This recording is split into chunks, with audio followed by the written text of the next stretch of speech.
Com o final do ano chegando, a ansiedade de encontrar com os amigos e familiares fica ainda maior. Como é bom, né, se reunir com a família, reunir todo mundo que a gente gosta para a ceia de Natal, trocar presentes e abraços, mas acontece que a pandemia ainda está aí, no Brasil e no mundo. E os últimos números têm mostrado que a gente não pode relaxar. Por isso, no debate virtual de hoje, vamos falar sobre dicas de como se adaptar para conseguir aproveitar essa época do ano, reduzindo os riscos. Seja muito bem-vindo a mais um debate virtual. Para a nossa conversa de hoje, eu recebo o médico infectologista da Fiocruz e professor da UF, Ezequias Martins. Muito obrigado pela presença, doutor Ezequias. E estamos aqui para tentar esclarecer algumas dúvidas dos ouvintes. Tá bom? Estou à disposição. Vamos lá, então. Acho que antes da gente começar a falar das dicas, né, para as festas de final de ano, mas principalmente para o Natal, que é uma época que a gente gosta de reunir, de estar com a família, e está todo mundo muito ansioso mesmo por conta da pandemia, muita gente que ficou ali de quarentena todos esses meses, a gente já está em 9 meses de quarentena, né, caminhando para 10. Eu queria que a gente falasse um pouco sobre o contexto da pandemia hoje, né, porque a pandemia não acabou, a gente está vendo muita gente já relaxando essa quarentena, muitas aglomerações e tudo mais, mas eu queria que o senhor falasse um pouco em que momento a gente está da pandemia e da importância da gente continuar tomando os cuidados necessários, né, para a prevenção do coronavírus. Eu acho que a coisa mais importante que você acabou de falar nesse momento, a pandemia não acabou. A gente espera que estejamos começando uma segunda onda dessa curva, tá? Os números flutuam, mas no Brasil, aproximadamente, no momento, nós temos 6 milhões de casos e 169 mil mortes, se aproximando de 170 mil, e muito em breve nós teremos 200 mil pessoas mortas. Então, assim, a preocupação é grande, nós tivemos uma curva diária de morte aproximadamente aí de quase 1.000 pessoas, e progressivamente foi diminuindo, só que agora a gente está aumentando novamente nesse patamar de 300 a 500 mortes por dia no Brasil. O Rio de Janeiro também, junto com São Paulo, são um dos estados que mais tem essa representatividade. E é importante a gente saber que as medidas de precaução, todas elas devem continuar. Tá? Houve um relaxamento no sentido de alguns estabelecimentos serem abertos, mas as medidas de precaução elas não foram suspensas. A gente tem que estar atento para que a gente não tenha um pico muito grande antes dessa vacina ser desenvolvida, né? Porque ela ainda está em teste, tem muita gente se confundindo com as informações que estão chegando no jornal, está sendo publicado que chegou muitos lotes de vacina, sim, não lotes de vacinas com resposta, elas estão em teste, na fase 3, é bastante promissor o resultado, a gente espera que chegue logo, mas ainda não temos vacina, ainda não acabou a pandemia, e os números continuam crescendo. Então, é sinal de alerta, sim. Eu trouxe alguns dados recentes para ilustrar a nossa conversa. No último domingo, o Brasil chegou a 169.197 mortes pela Covid-19. Só que o mais importante de se ressaltar é que a média de mortes registradas por dia na última semana foi de 484 mortes. Isso significa que houve um aumento de 43% nas mortes por Covid no país, em relação aos 15 dias anteriores. Aqui no Rio, como você falou, a situação não é diferente. A gente está vendo uma grande tendência de aumento, tanto no número de casos, quanto no número de mortes. Estamos registrando no estado uma média de 97 mortes por dia, um crescimento de 153% em relação aos 15 dias anteriores. Então, doutor, como você estava falando, é um cenário que assusta, inclusive, né? É um cenário que liga um alerta de que realmente a pandemia não acabou e que as pessoas precisam tomar cuidado. Eu queria que você fizesse um relato para a gente, doutor, porque você atua ali na linha de frente do novo coronavírus, né, nesse combate à Covid-19, no INE, na Fiocruz. Esse aumento, ele está sendo perceptível no dia a dia de vocês? Esse aumento está sendo notoriamente perceptível. O ambulatório de entrada da Fiocruz, que é um ambulatório de doenças febris agudas, para se ter em média, uma enfermeira, por exemplo, vou citar no caso de uma enfermeira que estava na linha de frente colhendo aquele exame do nariz, né, que é o SUAB do PCR para o diagnóstico. Ela colhia em média há mais ou menos uns 30 dias atrás, uns 15 a 20 SUABs por dia. Na última semana que eu estive lá, cada enfermeira dessa estava colhendo de 90 a 110 suaves. Então, isso é o número de suspeitos que chegam lá. E a nossa instituição é uma instituição de referência, nem se compara com a realidade que está acontecendo na unidade básica, naquela UPA básica de onde está acontecendo. Então, assim, o alerta já é notório, já todos os hospitais estão se preparando novamente para se equipar com leitos apropriados, a Fiocruz já está espalhando alerta para todos os locais, e o que você acabou de falar dos últimos 15 dias é reflexo do relaxamento que aconteceu, principalmente aqui no Rio de Janeiro.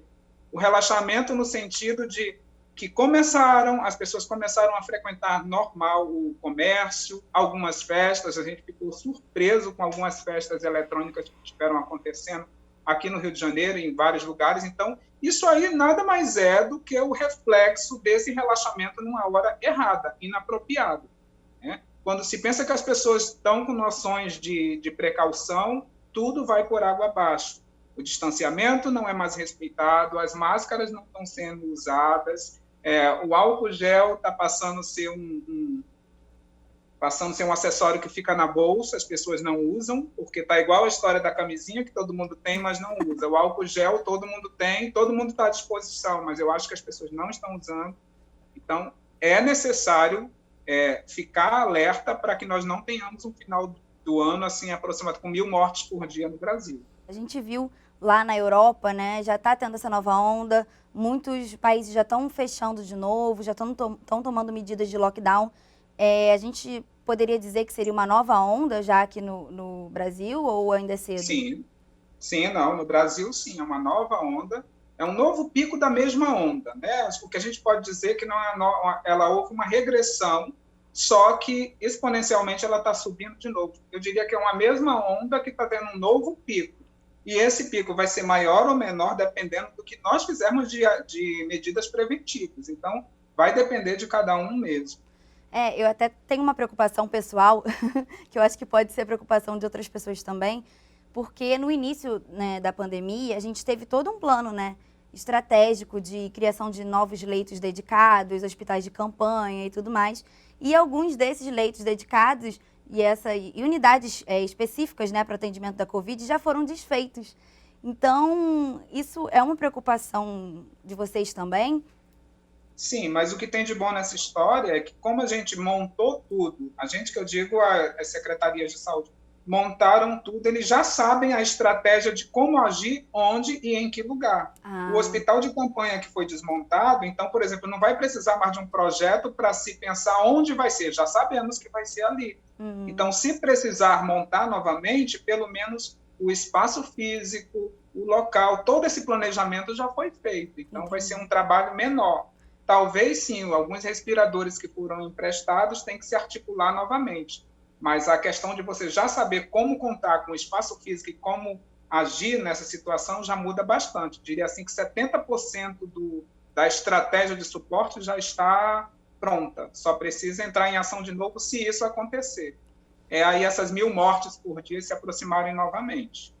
E acho que a gente também conseguiu avançar, né, em tratamentos, né, doutora? A gente já conhece mais a doença também, né?